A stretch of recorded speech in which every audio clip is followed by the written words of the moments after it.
എന്റെ പൊന്നു മക്കളെ ഒരു അടിപൊളി വീഡിയോ കണ്ടു നോക്കൂ. അതെന്ത് വേണോന്ന്? ഫസ്റ്റ് ഒരു ചായ. Green tea? കിണ്ടിയിൽ വേണ്ട, ഗ്ലാസ്സിൽ കിട്ടത്തില്ലേ? കിണ്ടി അല്ല, ഗ്രീൻ ടീ ആണോ നോർമൽ ചായ ആണോ? നോർമൽ. പാലേത് വേണം? ഒട്ടകത്തിന്റെ കിട്ടും. അതില്ല. പിന്നെ എന്തുണ്ട്? പശുവിന്റെ പാലുണ്ട്. പിന്നെ എന്തിനാ ഏത് അത് പാല് വേണമെന്ന് കറക്റ്റ് ചോദിച്ചത്? ക്വസ്റ്റ്യൻ. മെനു നോക്കിയോ? നോക്കി. എന്നെ കണ്ടില്ലെന്ന് തോന്നുന്നു. അതിനു മുന്നേ ഞാൻ കേറി, ഇല്ലെങ്കിൽ അവനോട് മേടിച്ചു കൊടുക്കേണ്ടി വരും. ഭയങ്കര തീറ്റ. അവൻ മനുവിനെ മനു. മനു അല്ല, മെനു നോക്കിയോന്ന്. അതെന്തോന്നു? ഇവിടെ വെച്ചിരുന്ന മെനു എവിടെ? മറ്റേ പപ്സിന്റെ ഒക്കെ പടമുള്ള പേപ്പർ ആയിരുന്നു. ആ, അതെവിടെ? അയ്യോ, അത് കൈ തുടക്കാൻ വെച്ചിരുന്നല്ലേ?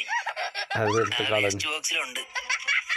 എന്താ കയ്യിൽ? ഷേക്ക് അപ്സർ. ആഹാ, വണ്ടി കട്ടറിയിടുമ്പോ ഭയങ്കര സൗണ്ട്. കഴിഞ്ഞ വർഷം വർഷാപ്പിൽ ചോദിച്ചോ പറഞ്ഞ് ഷേക്ക് അപ്സറോട് ചോദിച്ചാൽ മതിയെന്ന്. അത് മേടിച്ച് കയ്യിൽ വെച്ചേക്കാനല്ല പറഞ്ഞത്, വണ്ടിയിൽ ഫിറ്റ് ചെയ്യണം. ശ്ശേ, അത് പറഞ്ഞില്ലടേ. കഴിക്കാൻ അടിപൊളി വീഡിയോ. ഷേക്ക് അപ്സർ. അല്ല, ഷേക്ക്